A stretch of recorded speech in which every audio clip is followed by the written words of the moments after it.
दो सहेलियों की कहानी आपकी सोच बदल देगी। यह कहानी बहुत ही छोटा है, कहानी के अंत तक जरूर बने रहें।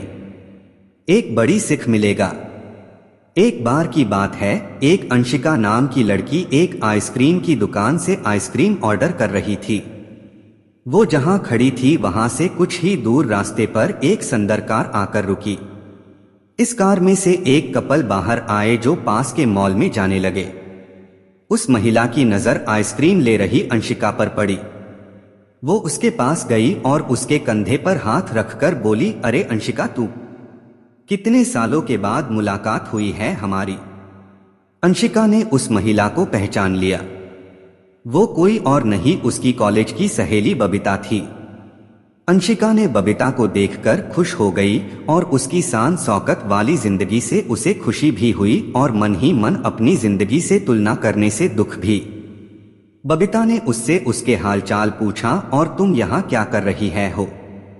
अंशिका ने उसे बताया कि आज उसकी शादी की सालगिरह है, इसलिए वो और उसके पति इस आइसक्रीम पार्टी करने आए हैं। अंशिका की बातें सुन कविता ने अचरज से कहा कि क्या तुम आइसक्रीम खाकर अपनी एनिवर्सरी मनाती हो। अंशिका ने दुखी मन से कहा, हमारी फाइनेंशियल कंडीशन इतनी अच्छी नहीं है, इसलिए हमें सोच समझकर ही खर्चा करना पड़ता है। बबीता ने अपनी बड़ाई मारते हुए कहा कि उसका पति उसे एनिवर्सरी पर इंग्लैंड ले गया था। वो आगे बोली कि उन्होंने उसे ये डायमंड की रिंग भी गिफ्ट दी। अपनी रिंग दिखाने के लिए जब उसने अपना हाथ ऊपर उठाया तो उसके हाथ में वो रिंग नहीं थी। वो डर गई और अपनी रिंग पर्स में खोजने लगी, लेकिन वहां पर भी मिला नहीं।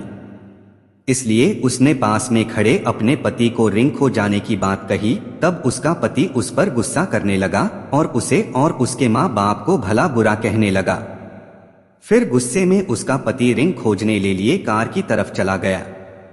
अंशिका ये सब हैरानी से देख रही थी। उसने बबीता से पूछा कि उसका पति उसे कैसे बात करता है। कविता ने आंखों में आंसुओं के साथ कहा कि उसके ससुराल वाले रिश्तों से ज्यादा पैसों से प्यार करते हैं। अंशिका को कुछ दिन पहले की बात याद आई, जब उससे नया मोबाइल गलती से टूट गया था।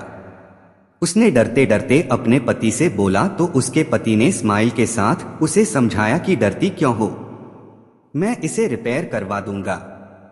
उसने आज जो कुछ देखा और महसूस किया था, उसने उसे अपनी जिंदगी को हमेशा पॉजिटिव दृष्टिकोण से देखना सिखा दिया। इसलिए मित्रों, हमेशा पॉजिटिव सोचना चाहिए, नेगेटिव सोचकर अपने कार्य में और अपने हंसी खुशी जीवन में दुखी नहीं होना चाहिए। यदि मेरे द्वारा बताई गई जानकारी थोड़ा भी अच्छा लगा हो तो मेरे चैनल को सब्सक्राइब जरूर करें। धन्यवाद।